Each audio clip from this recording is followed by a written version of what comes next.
and I'm knocking out all bones. And if you get too small, I'll knock you out. Even if he said so himself, nobody argued.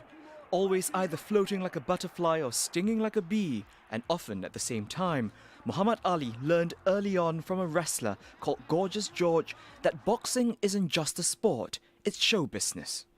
I have wrestled with an alligator. I have tussled with a whale. I done handcuffed lightning, throw thunder in jail. Bad, ain't it? Only last week, I murdered a rock, injured a stone, hospitalized a brick. I'm so mean I make medicine sick. Born in Kentucky in 1942, the Louisville Lip, as he became known, first climbed into the ring as Cassius Marcellus Clay Jr. He won Olympic gold in 1960 and 4 years later knocked out Sonny Liston to become world champion. But his reign was cut short. Having joined the Nation of Islam, Clay, now known as Ali, was stripped of his title for refusing to obey a Vietnam War draft on religious grounds. He spent 3 years in boxing exile. By the time Ali came back to the ring, Joe Frazier was the new champion. So began arguably the greatest era in heavyweight boxing.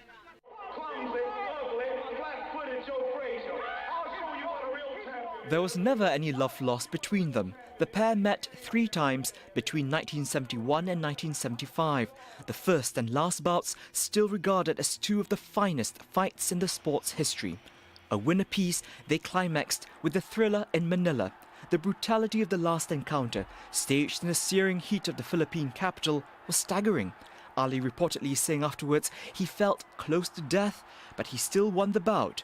Frazier eventually withdrawn after the 14th round by his trainer.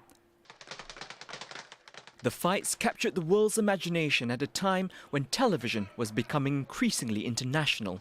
Ali was now a global icon thanks to a bout that will forever be known as the Rumble in the Jungle.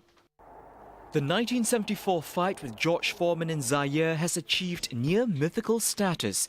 The lead-up became a celebration of black culture, while the fight itself showed off Ali's genius in the ring, as the 32-year-old Ali beat the 25-year-old and previously undefeated world heavyweight champion Foreman. Muhammad Ali, George Foreman in Kinshasa, I celebrated because it was one of the good things that have come out of Africa. It was famous.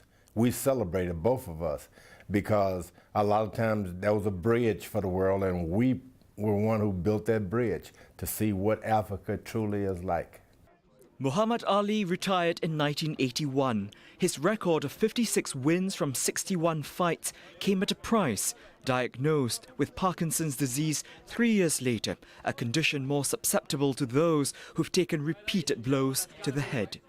Undeterred, Ali devoted the rest of his life to humanitarian causes, from negotiating the release of US hostages in Iraq to raising millions for charity. With his failing health in recent years, his public appearances became less frequent.